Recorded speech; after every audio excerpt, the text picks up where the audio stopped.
You're listening to the Sixers Beat with your host, Derek Bodner, right here on LibertyBallers.com and LibertyBroadcast.co.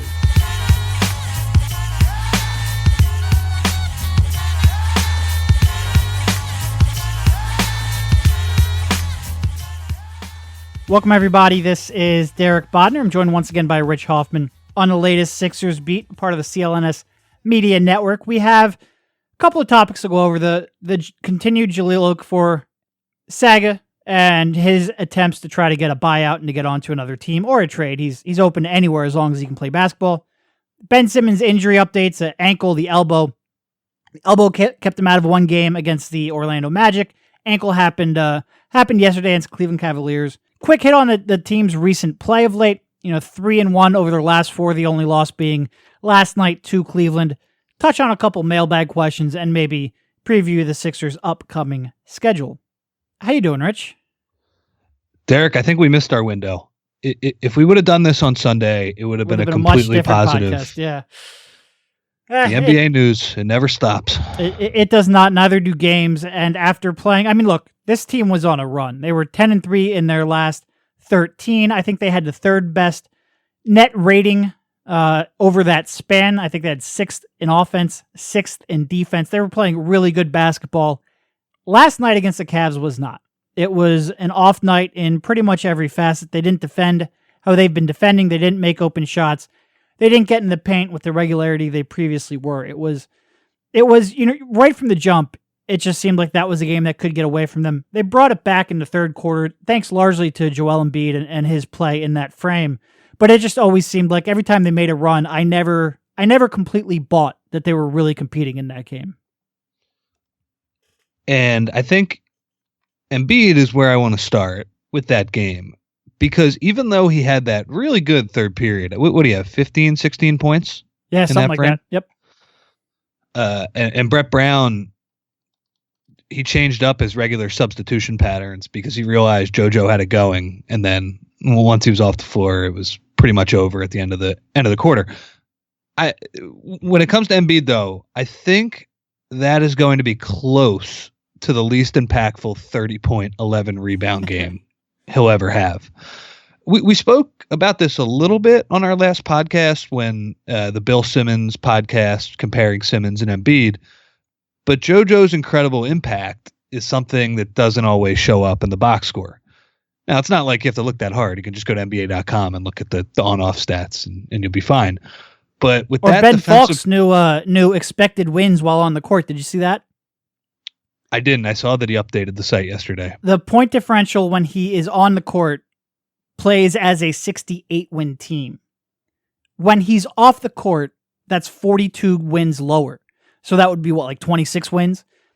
Insanity. Insanity. Wow. Also, subscribe to Ben Falk's site, cleaningtheglass.com. Ben Falk, of course, the former VP of basketball strategy for the Sixers.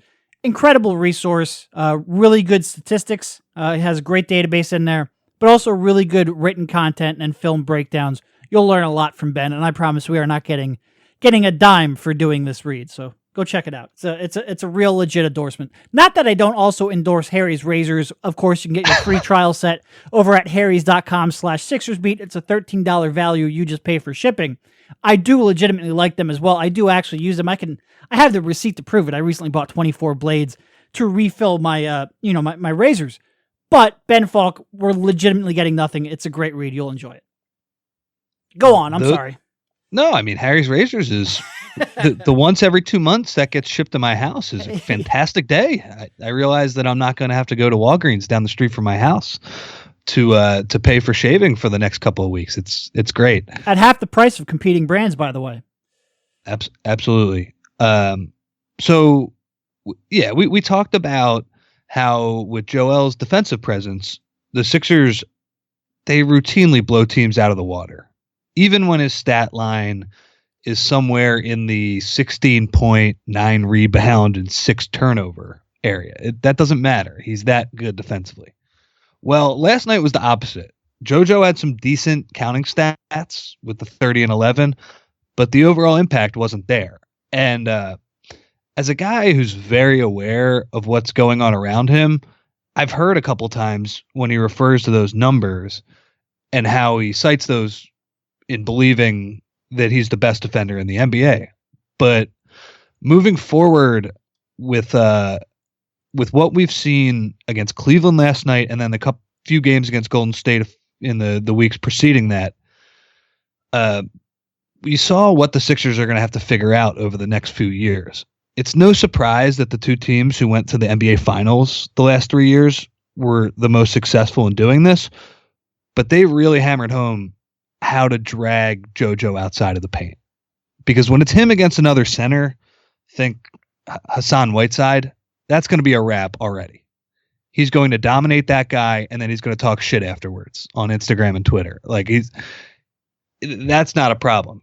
It's what these two teams did in terms of getting him out of the paint, which interests me going forward. Yeah, and here's the funny thing. Kevin Love was, he was 4 for 12 from the field. He was 2 for 7 from 3-point range. Jay Crowder, another, playing more of a 4 than a 5, but he was 0 for 3 from 3-point range. Channing Frye, okay, he had some success. But those big men weren't necessarily even lighting the Sixers up from the perimeter. But JoJo knew. He knew he had to guard them, and just that knowledge really pulled him away from the paint and opened things up for, all of the drivers, LeBron James mainly, that the Cavaliers can then throw at you. It is kind of the right recipe to limit the impact Joel Embiid has. He was out of the paint up until, what was that, the late third quarter when Love got in foul trouble. He was really out of his comfort zone. And not that he can't defend the perimeter, but that it mitigates what he does well, how he dominates the game on that side of the court. And certainly the Sixers defense didn't look like itself last night. And it certainly is the coaches aren't just telling their big men to shoot just because 3 points are worth more than 2 points. Like it's never that simple. And the spacing that the Cavaliers had and the way they were able to attack the Sixers set defense is a big reason why. That is the prototype. That is a big reason why even when Joel Embiid's shot selection, and last night was a game where I think he was a little bit infuriating in that regard, specifically in the first half, but last night was an example of why Joel Embiid, even if you don't love his shot selection, you do want him taking some threes, some perimeter jump shots, because that does have an effect on the other team's defense. It would be nice if we made it more than a 25% clip, but you do want him out there sometimes. Totally. And even that pump fake that really does nothing for the Sixers. I mean, he'll pump fake and he'll beat the guy. Did you see that one play when he pump faked and you had Covington on the wing, like clapping for the ball? It was, and even if JoJo recognized him, like he was midway through a pump fake, like he still had another 2 seconds before he was done with that. Yep. And as you said, though, even if he does nothing with that pass when a guy's wide open, the big men are biting for that pump fake, which just shows you how open the lane is for people like Simmons and even Covington a little bit. And Golden State and Cleveland, they were successful in two different ways. The Dubs, they set high screens for Steph and had him launch out of the pick and roll in a way that JoJo wasn't very comfortable guarding that. And the Cavs spaced the floor with their big guys, Love and Frye. And yeah, look, I mean, we all know the Sixers are a few years away from competing at that level, but this is something they'll have to figure out. And then when it comes to his offense, I just watching the game at, sitting courtside and watching it, I couldn't believe he wasn't trying to give those guys the Julius Randle treatment. Just no finesse whatsoever. Just stick your shoulder into them. And I mean, Kevin Love lost all that weight. Just throw his skinny butt under the rim, and Channing Frye has no chance of guarding you. It was a little infuriating. And I mean, some of those shots were step back off the dribble mid-range twos. So I think after the game, Brett said it's, those are good shots for him. But in that scenario, I think part of the answer moving forward when teams space Joe out with smaller guys is he's going to have to torch them offensively. Yeah, and I mean, have to make them really, and it doesn't have to be just layups. He kicked out a few. He made a couple nice kickouts when he did stick his shoulder into those guys, and of course the Sixers shoot 3 of 28 from 3, which is just impossible to do. But yeah, he's got to really become a dominating presence when they put an all offense guy out there on him.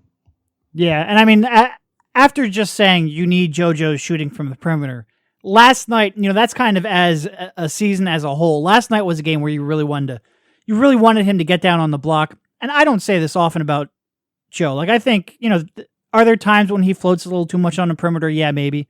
But by and large, like, I do appreciate that diversified game. I do like him spreading the offense for Simmons. I do like him attacking off of the dribble drive, even if maybe it leads I don't like that. Well, no, I like the effectiveness of it. I do not like the positions it can put him in on the floor. But last night was a game, and when he put his mind to it in the third quarter, they had no answer for him. And you wished you could have had that all night, even if maybe it doesn't increase his own individual scoring opportunities.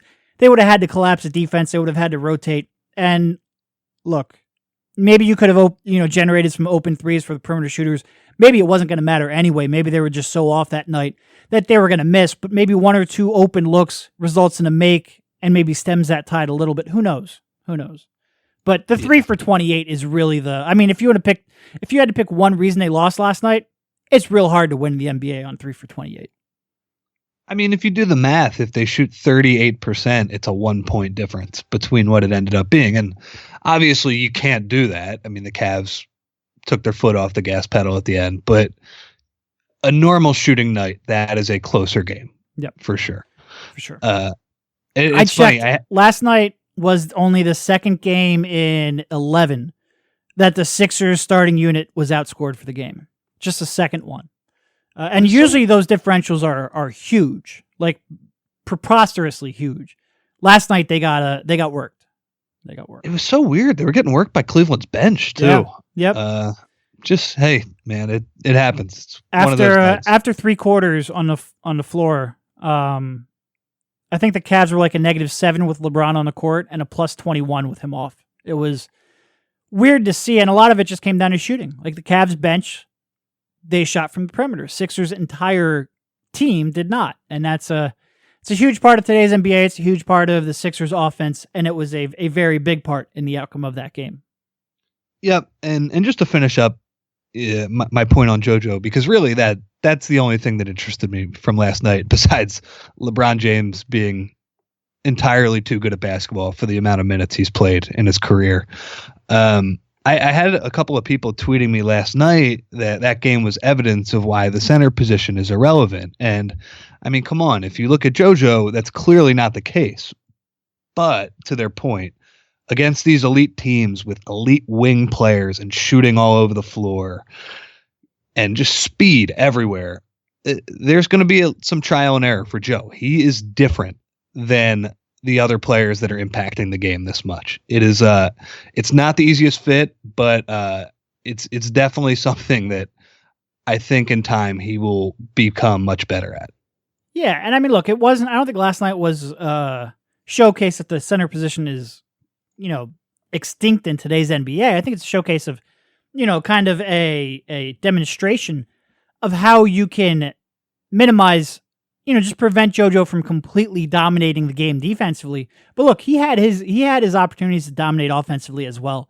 And that is a trade-off teams will have to make, and it's a trade-off he's just going to have to get a little bit better at exploiting. So, yeah, I mean, he had 30 points. I know. And I mean, he didn't play well offensively. He easily could have had 40. Yeah, and look, I mean, it's not every team's going to roll out with a Kevin Love and a Channing Frye at center, and oh, by the way, have just a complete man-child in LeBron James who can, play that style of basketball and really eat up that kind of space. That's a unique team. There's a reason they get to the finals every year. There's a reason why, after completely not caring for the first 2 weeks of the season, they've been just rolling people. That's a special team with great spacing and the most unstoppable force in the game. So it happens. I kind of appreciate that the Sixers are on the level of LeBron cared last night. Right. He and I mean, part of it is because the Cavs are rolling and I'm sure they don't want to stop the streak. But I mean, what did he score? 13 points in the first 3 minutes of that game? Yep. I don't know exactly what it was, but he came out on fire. And of course, with Simmons guarding him, who he's friends with, but who is, I mean, he's heard people make the comparisons between Simmons and him. And it was basically him saying, hey, I think you guys are going to be good, but not yet. Right. This is still my league. This is still my conference. And maybe I'll join you next year too. Yeah, we'll get to that in a bit because there's some interesting takes on that possible scenario. I guess moving back a little bit, obviously Ben came back. He had that one game absence with the sore elbow, and there's a lot of debate whether he would play against the Cavs. There was no debate in my mind. His elbow, if it was attached, he was playing against LeBron James and the Cavs. But the Sixers going back, they played against the Magic the game beforehand and played really well without Ben Simmons. And big part of that, huge part of that, can't deny that, was the Orlando Magic. I believe they have the worst defense in the league during their 8-game losing streak, or at least they did after the Sixers game. Oh, Sixers, man. Evan Fournier's level of not give a fuck during that game was impressive.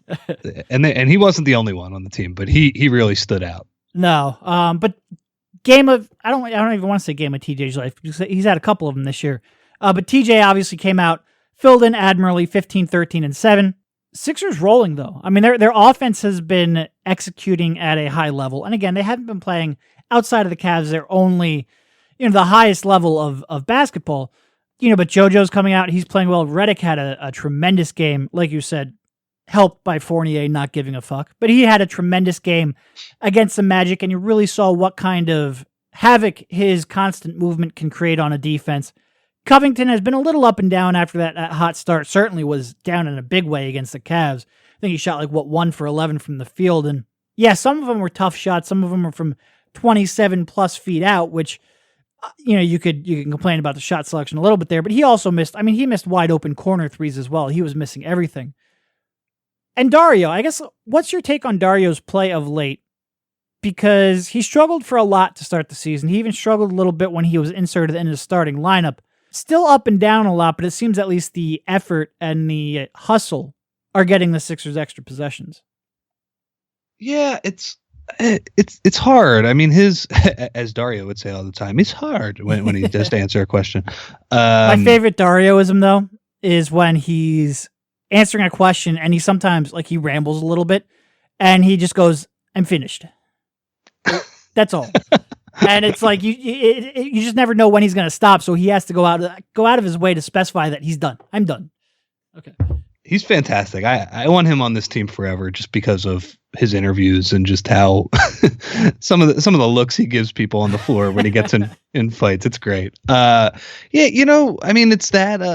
It's that starting unit that got smoked last night is sort of giving me pause because it doesn't feel like Dario's still playing well. He's hustling, but what's his shooting percentage at now? He's shooting 39% from the field, 34% from three, in a lower usage role. But because that first unit is killing people, I don't know what completely to make of it. Yeah. Obviously playing with Covington and Embiid and Simmons, it's going to help. And Redick when he's going, that's a good thing.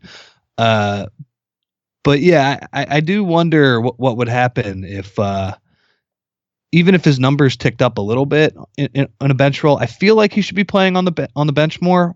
But as far as Brett's concerned, if it ain't broke, don't fix it, right? Yeah, it's one of those things where the lineup is playing so well that you kind of go through it. But you look at Dario's game log. 2 points against the Clippers, 7 against the Lakers. 13 against Golden State, okay. 5 against Utah. 11 against Portland, but on 3 for 10 shooting. 21 against Orlando because everybody scored. He played really well in that game, though. I don't want to take anything away. He had 21, 7, and 4. And then 8 points on 4 for 9 shooting against Cleveland. So he's been really up and down. I love watching him play. I love the hustle. He's gotten a little more involved in terms of shot creation. He had a 4 assist game against Orlando, 4 assists against Golden State. He's been doing a little bit more in that regard. The hustle's there, the effort's there. He's shooting 20% from 3 over his last 7 games. In that role that he's playing, the Sixers need him to shoot better. In that role, he's going to be playing for the foreseeable future with Ben Simmons and Joel Embiid here as long-term fixtures. He needs to make that shot. And Brett talked earlier in the season about how they really made an effort to get a little more arc on that shot.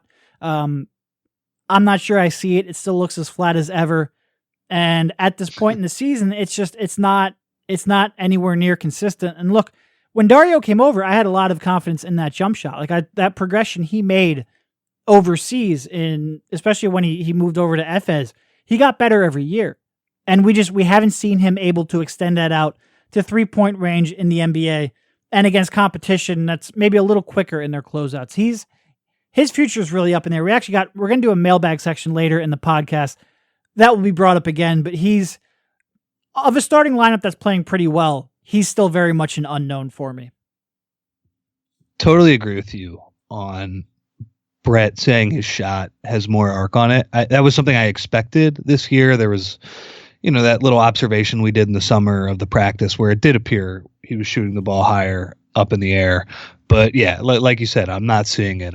Maybe we need Coach Nick from B-Ball Breakdown to break down the rotation of the shot, how the angle of how far it's going above the rim. Well, if you give Dario or if you give Lonzo another couple of weeks in the NBA, he'll help Dario's shot out. Sure, absolutely. The Lonzo effect. Love Nick, another member of the CLNS Media Network. Go check out his B-Ball Breakdown podcast. Yeah, but to move off Dario, I just think overall the losses to Cleveland and Golden State on this homestand were rough, and of course they were accompanied by calls for Brett Brown's job. They always are. I'm convinced the Sixers could make the finals this season, and if they got swept by Golden State, Brett would be hearing it. My favorite thing too is it's always the timeouts, or it's always like the end of game execution, as if those are the only two aspects of coaching, or even if they are all on the coach for doing so. Like it's just, especially with timeouts, I feel like that's the easiest, most obvious observation to make. And if Brett mishandles one, then it completely mitigates everything else he did in the game for those eyes. Maybe those offensive sets that you didn't see, that you weren't paying attention to, maybe the way he schemed to take the ball out of a player's hand. It's just, those are harder to notice. The lack of a timeout is easy to notice. And man, it's foolproof, man. Every time they lose a game now, it's, Brett Brown's got to go. And then 3 days after the fact, I'll make fun of it. People will be like, well, there was a middle ground there. I'm like, that's fine. You weren't saying that middle ground 3 days ago. You wanted Brett fired. It's amazing to me. It's amazing. Calm down, Sixers fans. Calm down. There is a middle ground, but guess what? It should be closer to our viewpoint, because everything should be closer to our viewpoint because we're right, Rich. We're always right, but he shouldn't be fired. How about what's his name? How about David Fizdale in Memphis? By the way, I'm wrong a lot. I'm completely kidding. I'm not the one hosting a in-person We Were Right podcast. I want to make that clear. Oh yeah. I'm not saying that either. But on this topic, I do think we are right in that coaches, what he's built and how the players feel about him and the general offensive and defensive direction he has this thing going in, he should not be fired for situational decisions that go wrong in Sacramento. Coaching is very much what's the overall sum of what's happening? And it's not a single play, it's not a single series, it's not a single game. But when you look at how this team is playing, compared with expectations, compared with experience, compared with talent, this team's outperforming. The Sixers have been running. You want to talk about coaching? The Sixers out of bounds sets have been fantastic this year. And not just in terms of efficiency, but in terms of the way they've been diagrammed up. It seems like they catch defenses off guard all the time. It's unbelievable they get that UCLA cut for every time. A layup. They got it last night for Bayless. It's unbelievable. It's really good. This team is executing a single, a missed timeout here or there, a run that they didn't stop, a superstar they didn't have an answer for. That doesn't change it. I get that you're frustrated. I completely get that. Just back up, take a look at the whole picture, and I think it's pretty obvious that Brett's doing a good job right now. That's all I'll say. Yeah, and to be fair to you guys who are calling for his job, I do understand that it's been a while that you've cared about the day-to-day with the Sixers in season. So, let's try and get back on track. And by the way, David Fizdale getting fired yesterday, come on. What? It just goes to show coaches get fired way too quickly in this league a lot of the time. Oh my God, yeah.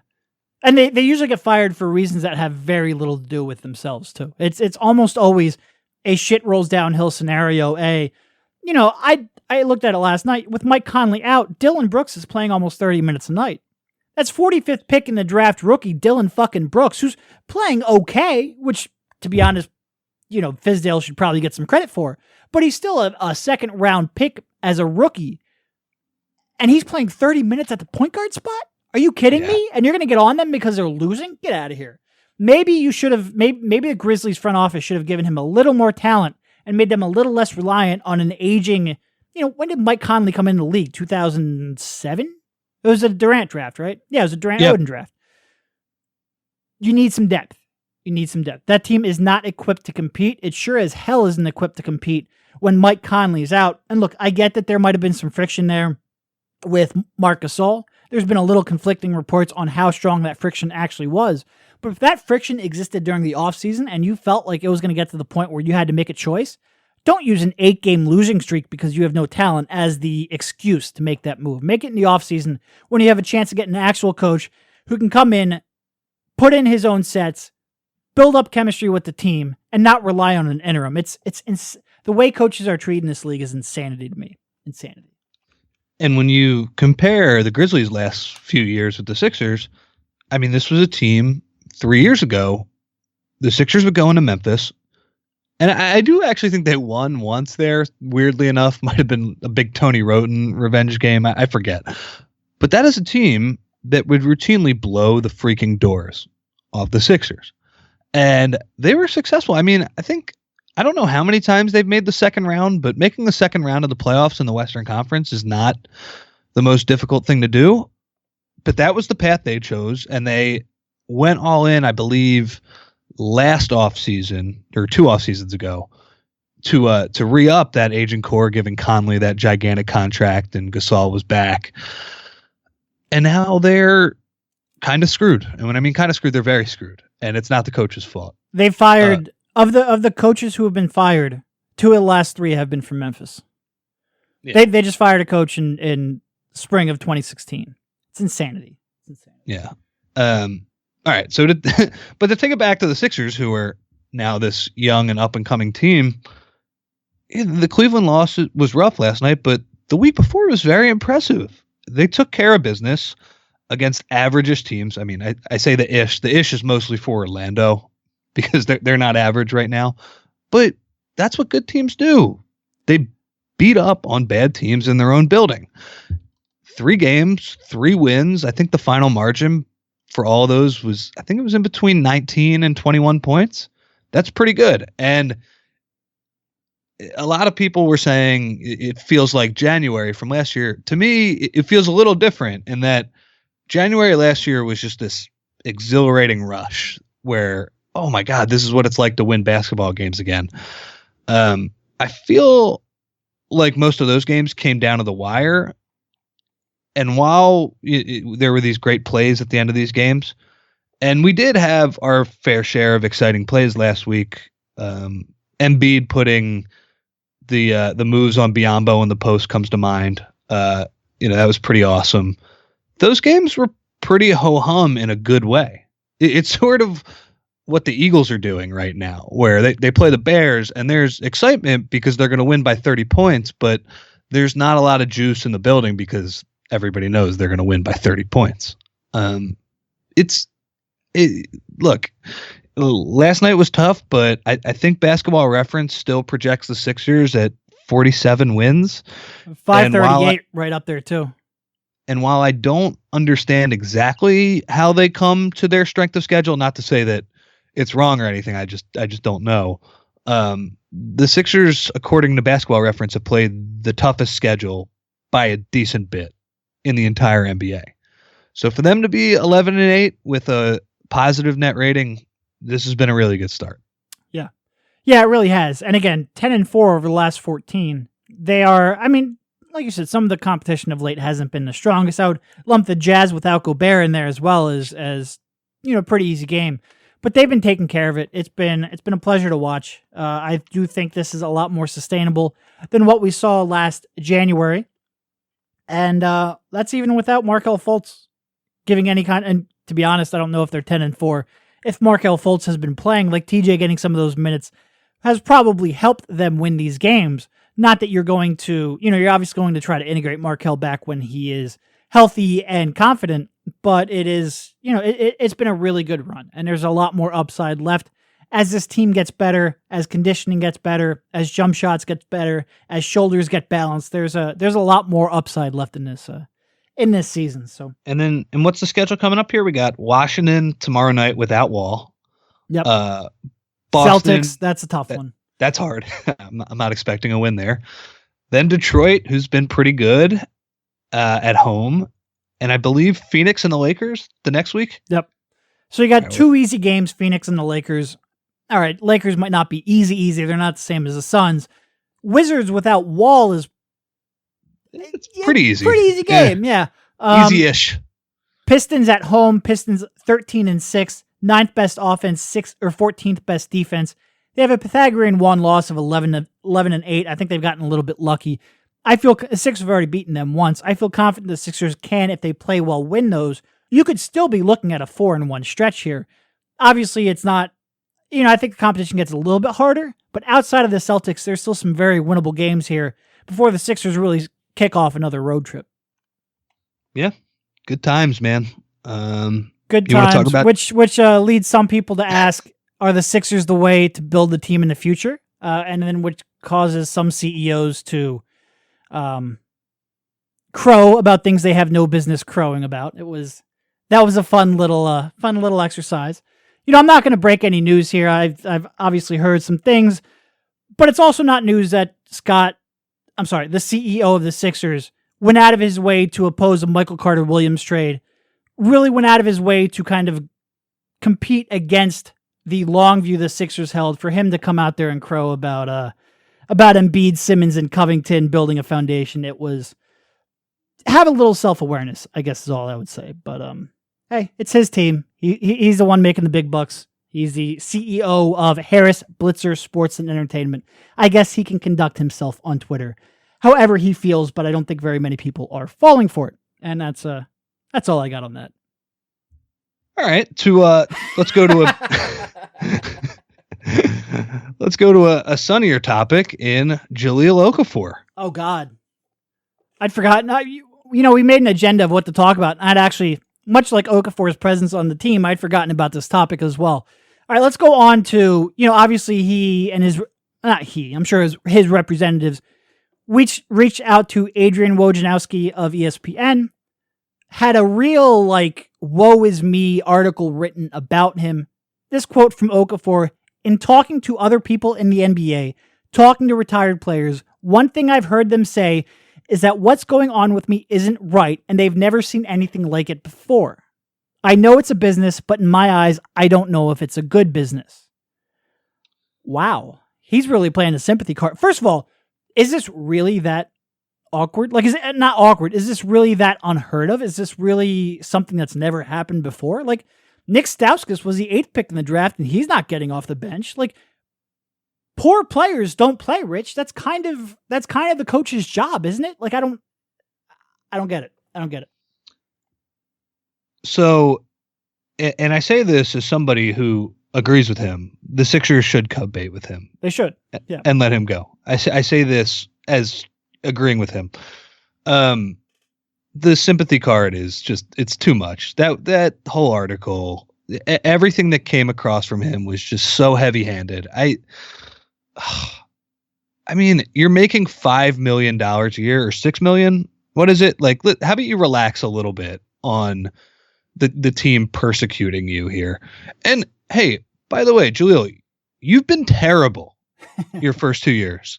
That has to factor in to you not playing. Now, I do agree that they should just let you go, because from the Sixers standpoint, I don't know what a second round pick is going to gain you more than whatever goodwill you'll get from leaving Jahlil away. You know what is not helping this though, Derek? The amount of NBA players who have gone out of their way to throw their support behind Jahlil.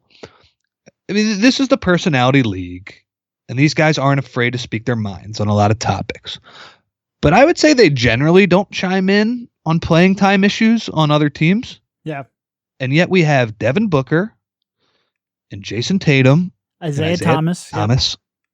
Leading this movement. I mean, think about the Warriors stars. They all took pictures with Daddy of a Pro wearing the free Josh shirt after the game. Although that could have been them just going along with the joke. I mean, I don't want to necessarily lump them in on that for taking the picture.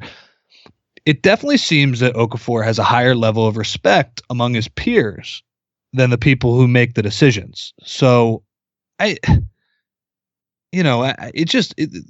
story wasn't news. It's very strange to see him around the team. It doesn't feel like he's even part of the team at this point. And the team, the higher ups, whether it's Josh Harris or Colangelo or Brett, they seem okay with it. Remember the other night, there was the weird "We want Ja" chant, or "We want Okafor." I don't even know. It wasn't a bad chant in what they were chanting. It was the syllables on it weren't matched up exactly. But Brett said basically after the game that he doesn't think it would be fair to play Jaleel out of nowhere. And I don't know what to make of that. I just think at this point, it would be really hard for Ja to get time again for the Sixers. So what are you waiting for if the other teams aren't going to give up anything? Yeah, the only thing I can come up with, I don't think they're really angling for a second round pick. I think what they're hoping much more to do is if they get to the point where they want to be buyers at the deadline, they're now at the salary cap. They can't absorb salary like they could in a trade before. So I think they might be keeping him just to help match a trade. That's the only thing I can really think of. I don't even think there's a high probability of that happening because I don't think right now they want to take on contract for next summer. But if something happens where a disgruntled star shakes out and maybe you could pursue him now rather than waiting until next summer, maybe that ends up happening. Who knows? And keeping him around for the contract matching is the only reason I can come up with. And that's part of the thing with Ja. Like, look, worst case scenario, you stick around for another 2.5 months and you're cut bait. There's no way they're going to keep you around after the trade deadline when they can use that roster spot and they can also make you happy. It's just ride it out. We'll see how it happens. I'm not sure this whole sympathy play is going to really change Colangelo's way of thinking. We do know Colangelo is obviously worried about his reputation. That's one thing he does care about. But if he really thinks there's a chance they could use his salary in a trade, I don't see, unless you're going to take a more aggressive approach. And I'm not sure, quite frankly, if Ja's comfortable doing that. Like, that's one thing I will give him credit for. I just don't know how this sympathy play that they're clearly pushing to, reporters is going to help their case. I just don't see it moving the needle. But I agree with you. I would forget matching salaries at this point. But then again, I'm also not, I have a different viewpoint than Colangelo. I don't think it's the worst thing in the world that they're doing to him. I don't think this is they're mistreating him at all. Players who have big contracts are kept around for salary matching purposes. It just happens. Okay. Beyond that, let's go on to the other point in that article that I wanted to bring up, which was the asking price. And this is from Woj. Colangelo's asking price has steadily dropped from 2 first-round picks to a first and a solid player. Who knows if that's a real first, like a Mavs type trade, to where it stands now, which is a second-round pick. As for the politics of giving up the number 3 overall pick, remember, Colangelo didn't select Okafor over Kristaps Porzingis in the 2015 draft. Sam Hinkie did. Which is funny to me, because if there's one thing that Sam Hinkie and his crew didn't give one fuck about, it was the politics of making a trade. If they felt that, spring 2016 was the best time to maximize value and they came to the conclusion he wasn't a part of their long-term future, they would have had no problem making a trade. Remember Colangelo's comments. This is one thing I can't forget. I will not make a bad trade for this organization. Clearly he did. If that asking price is true and he's dropped from 2 first-round picks, who knows what he was being offered at that time to now where he'll take a second-round pick just to get him off. Clearly your absence of a deal itself was a bad deal. And I think I had more confidence in Hinkie recognizing this, recognizing where Okafor's future was with this team and where the trade value was likely to go and acting on that. Here you have Woj kind of saying, here's a reason why Colangelo's okay moving on from him. I had more confidence in the previous group based on past history in the MCW trade to have gotten a little more from this situation. But of course, you do have to remember, which Colangelo will point out every time, he didn't select Jahlil Okafor. Yeah, and he's right, but there's a high level of excuse making there. Right. In that, come on, man, everybody knows that the best time to trade Ja now, and I think we were pointing this out back then too, was right when you showed up in that offseason. You can go back to the podcast we recorded in the summer of 2016, and we said right from the jump, there is no way you can go into the season with Embiid, Noel, Okafor, and Holmes. There's no way. Like, we were talking about moving on from two of them. Now, granted, we wanted to keep Noel, and maybe that was an impossibility because Noel didn't want to be a backup. That's information that we're not privy to, but certainly I think you can make the case that Noel wasn't going to be happy being a backup, and that's fine. But we certainly felt one or even two of those had to be moved. Had to be moved that summer. It didn't happen. It was a mistake. Yeah. And then to make it all worse, Ansel Elgort from Baby Driver also posted on Instagram that the Sixers were ruining his career. And I think the quote was, he should go to the Spurs. He's going to be the new Tim Duncan. Right. Yeah. Yeah, it's, that's something. Did you see Baby Driver? I did not. Pretty good movie. Much better than Ansel's basketball opinions, for Yes. sure. Really good movie and driving scenes, or really good music and driving scenes in it. I can't believe we're still talking about this.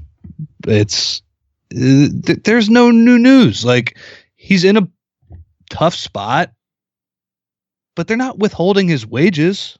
Right. He's still a part of the team, and it goes back to what we said a few podcasts ago. Everybody, all these NBA players are saying, let the man free. And that's what Ja's saying. I just want to get on with my career. I think when he leaves the Sixers, he's going to find that the demand for his services are not as high as he thinks. Well, the good news is he's still only 19 and he can go out and drop 20 and 10. So he will get more opportunity. I don't think he's going to roll out of his bed and get the playing time he expects. Big money offers. Yeah. It's these other NBA teams are smart too. All right. So. Can we stop talking about Ja? I'm Okafor out at this point. Sounds good. I would rather watch a D-League game and talk about a Mecha Okafor at this point. Let's head on to the mailbag. This one from Dylan DeAngelis at @thatnerddylan_. Why the underscore? Was there really a that nerd Dylan that you had to create a second? Anyway, what's a great question. What's your revised win projection for the season? 11-8 versus the toughest schedule in the league has to change that expectation. Okay, so I think I was at like 40-41 and you were at like 38 maybe? 38. So yeah, I would revise it. And the main reason why is, I mean, the record and the point differential are really good. Simmons is the real reason I would revise it. And Okafor's playing about Okafor, Jesus Christ.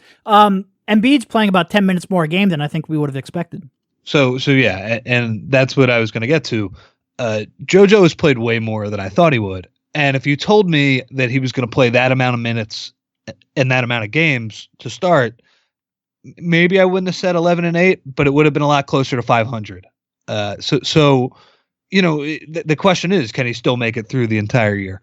I do think it changes my expectations a little bit of how good they are when they're healthy, but can Joe stay healthy? So if I had to revise my win prediction, I'd probably make a pretty big correction here. But again, I mean, it just takes one injury to Joe, unfortunately, which would just throw everything into flux. But yeah, from what we've seen so far, 43, 44 wins. Yeah. Yeah. I mean, at this time last year, we were all gushing over Embiid, and, I kind of said it feels like we have a false sense of security in his health. And I didn't expect, I was worried about the foot. I wasn't worried about a knee. But I still feel like there's and I hate to be the downer, I think we might at this point be underestimating the injury risk in Embiid just because he's healthy and playing right now. And I mean, playing through falls and spills and heavy minutes, and he's pushing forward and he's been fine. the injury concern is always going to be in the back of my mind. I'm never going to be as bullish on their win total because I do worry even about the slightest little bit of an injury or pain or swelling causing a little bit of a prolonged absence. And I do think there's a little bit of a regression coming for Covington. And I think we may have already been seeing that. So I'd probably say 45, 46 wins. Like, I'm still probably a win or two higher than you, but you're not going to get a 50 win and a 3 seed out of me yet. Like, I'm going to need to see a little bit more.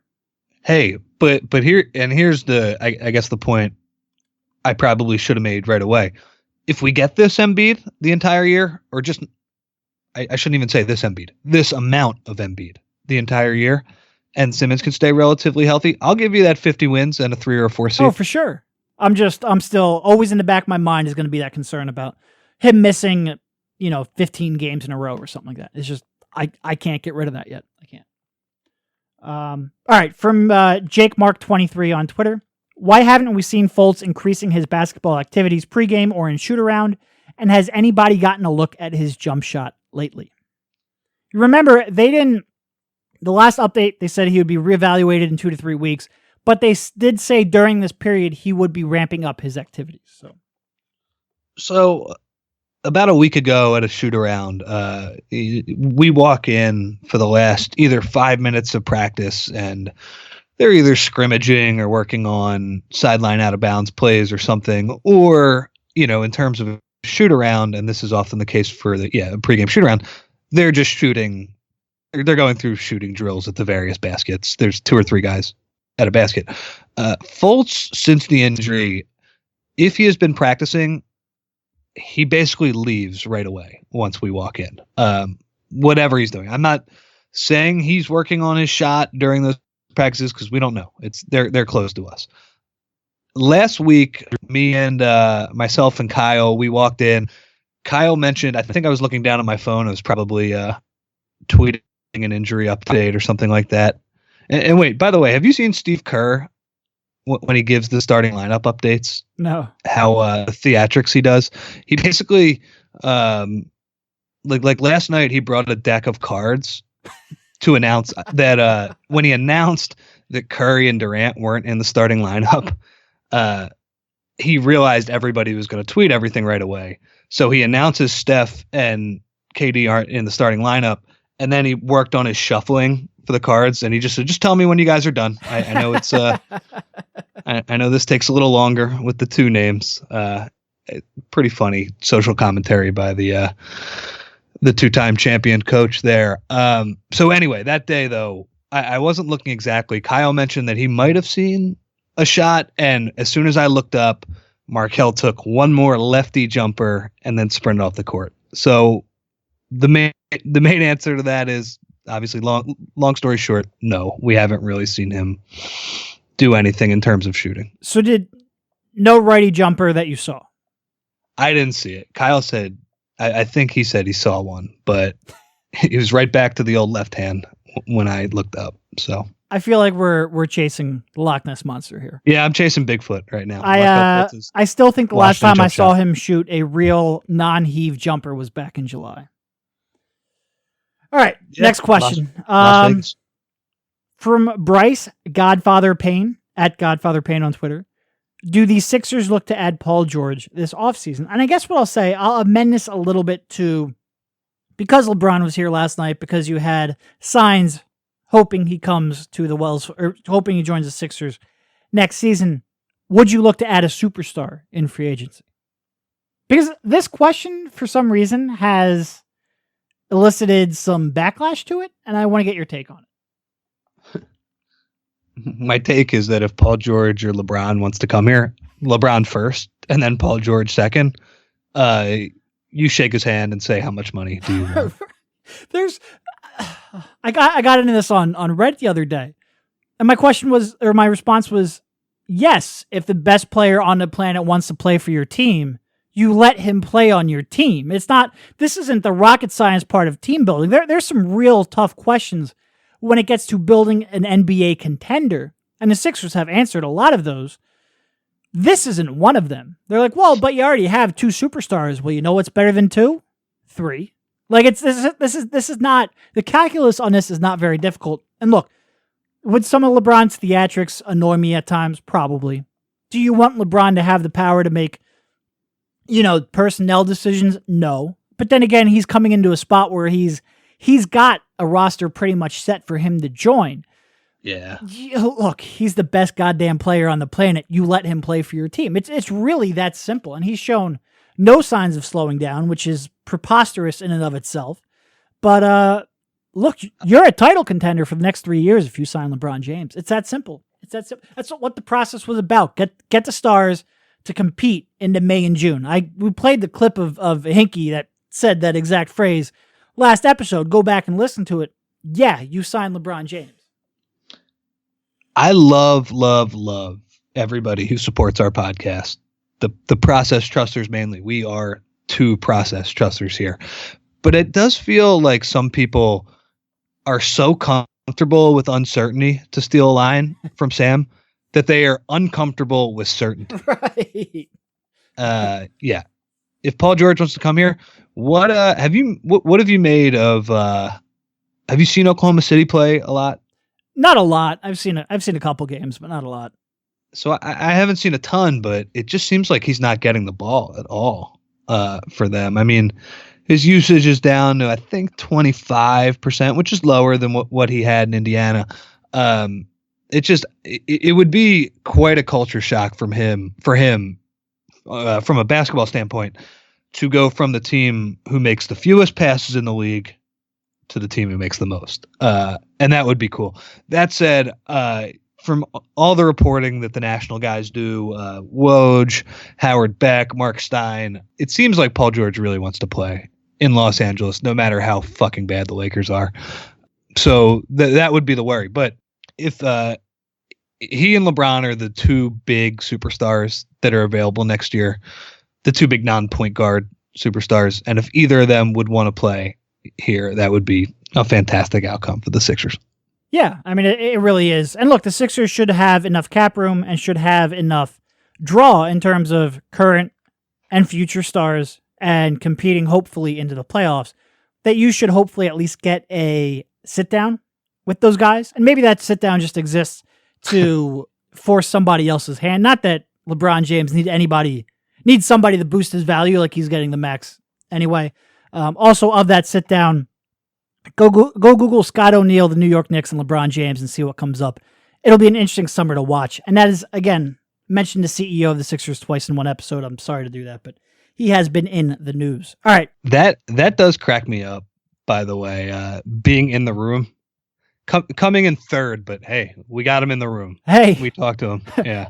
It's a place the Sixers haven't been in for quite a long time, so it is a... Well, and for the Sixers, unlike all these other teams who get into the room, the Lakers, who basically for 3 years stake their whole franchise to what they were able to do once they got in that room, the Sixers could walk out losers and still be fine.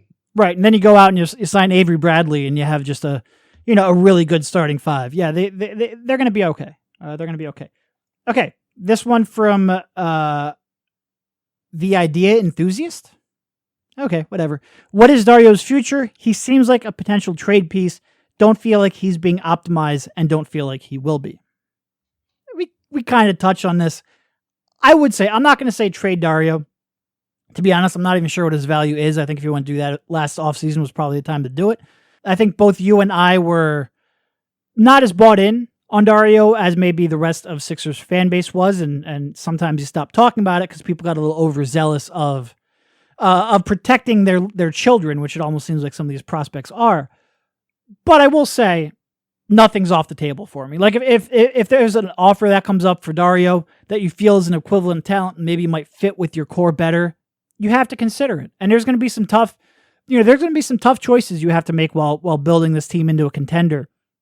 I like Dario. I love the way he plays. I love the effort. I love interviewing him in the locker room. He's always something unexpected is always on the table when you talk to Dario.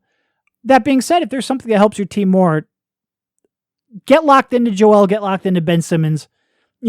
Hopefully Markelle comes back, you get locked into him. And you're locked into Covington. Those are your four core guys. Everyone else, anything could happen. They're really good. Yeah, I don't have too much to add. I agree with the line of questioning. I don't feel like he's being optimized. It's not the easiest spot. He can be a little bit of a tricky fit, and he's especially a tricky fit when you have somebody like Ben here. The one thing I will add, though, is that he is on a great contract for 2 more years. Yep. After this year. There's no rush. I would have said if you wanted to rush to trade him last offseason was probably it, just because his value was probably peaked, especially when you considered what his expected role was going to be coming forward. Right now, I don't feel like I don't feel like you have to beat the market to an evaluation. I think everyone's probably caught up.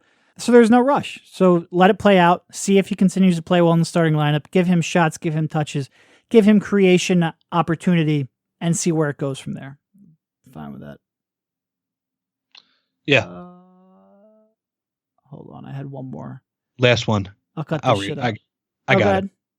Who would be, this is from Matthew Satullo, who would be your ideal free agent or trade option that you think will fit perfectly on this team, and for how much? I'd make a run to trade for Klay Thompson. To be clear, that was the mailbag question, guys, saying the trade for Klay Thompson. Yeah, it was my question voice, not should I I was try and just develop making a question sure voice? that wasn't that people didn't read that as you, because I've got the question right in front of me. I eventually found it.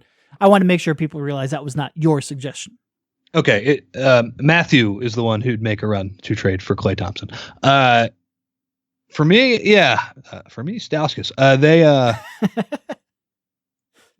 Klay. I mean, Klay is the guy, and you've brought this up a few times. 2 years from now, the Warriors are going to be super duper duper expensive, and he's the guy that comes off the books. Would he be a great fit in Philly? Oh my God, yes. It's funny. I think obviously LeBron would be the best fit because he is the best player by a lot. But if you took everybody around the league who would be the perfect fit with this core, and we're assuming Fultz can turn into something what we've seen in college, Klay Thompson is the absolute best fit in the entire league. He would, God, he'd be so good here. I don't know. I don't think Golden State's going to trade him while they're not ridiculously expensive yet. I mean, they're expensive, but nothing that Joe Lacob can't afford. In free agency, though, it'll be like, I think, and you're probably more educated on this. The decision for me this summer that'll be interesting is, do you go after somebody like Avery Bradley, or would you try and roll over the cap space and sign Klay next year if you think that's an option?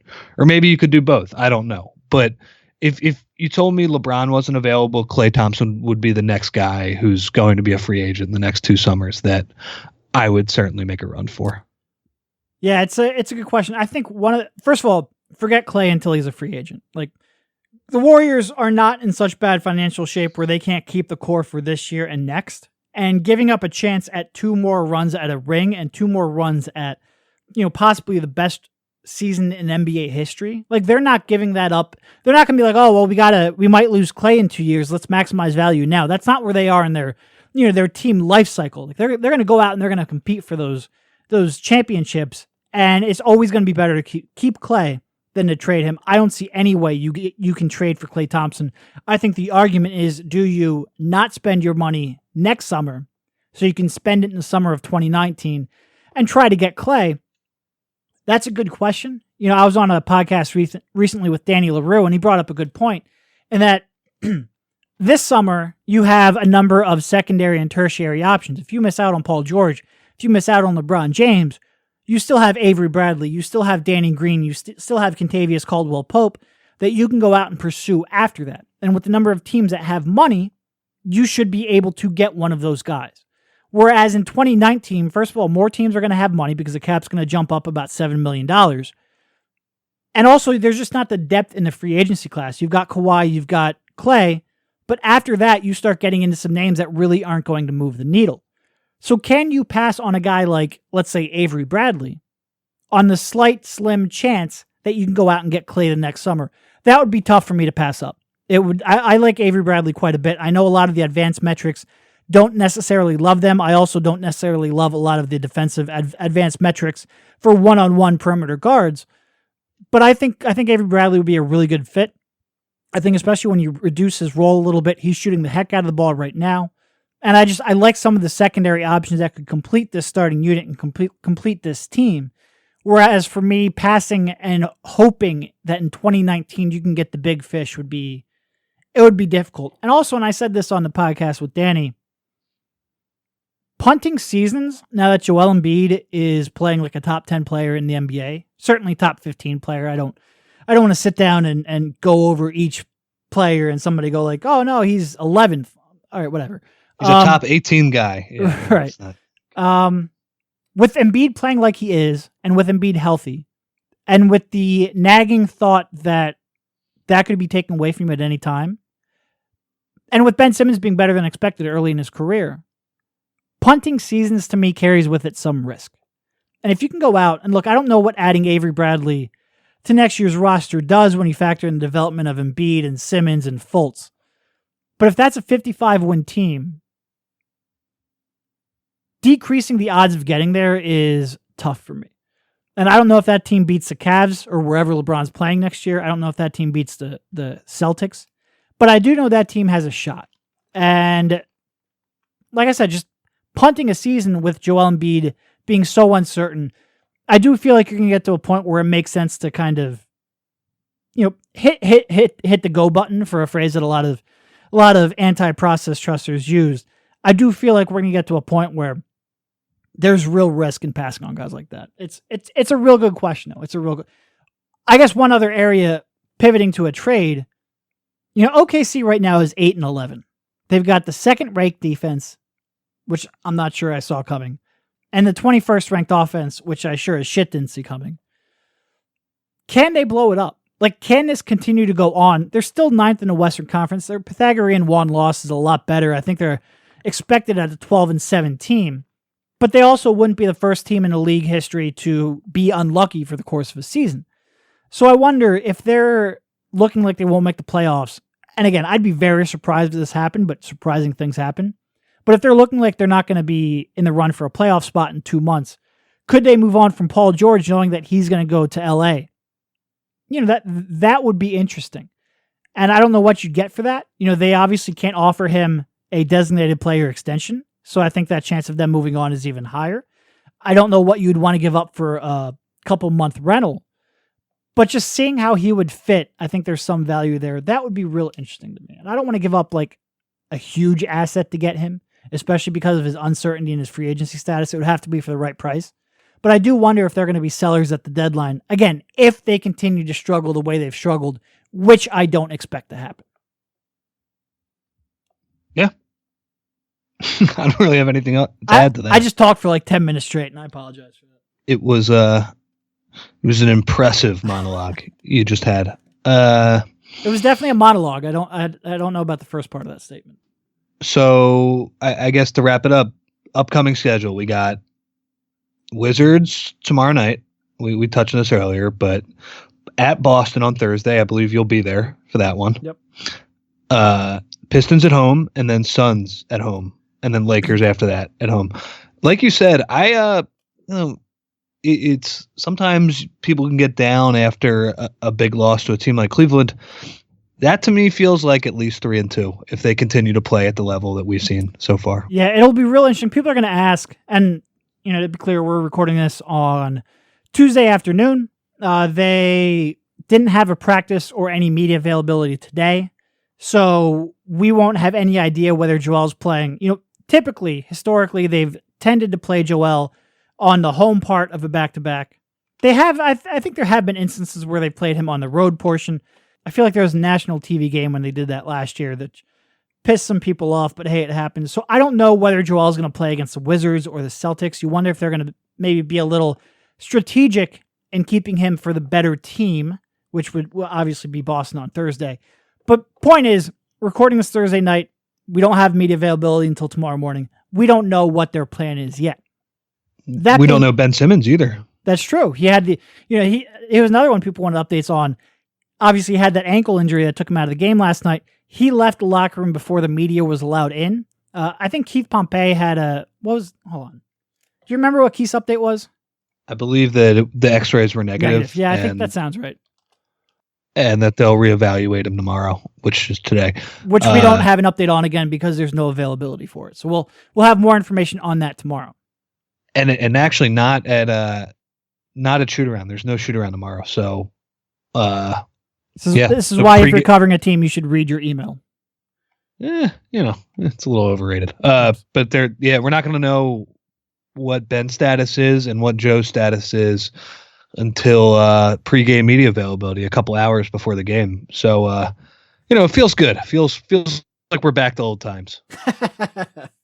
But I agree with you. 3-2 is on the table. Even more if they get on one of these runs again. We'll see. And look, 3-2 puts them at 11-8. So that would be 14-10. I'll take it, Rich. I'll take it. I think everybody in that organization will take it too. Yep. Especially Scott O'Neill. All right. Thank you for jumping on. We'll talk to you soon and have a good one. See you, man. Also, harrys.com/SixersBeat. You've been listening to the Sixers Beat right here on LibertyBallers.com and LibertyBroadcast.co.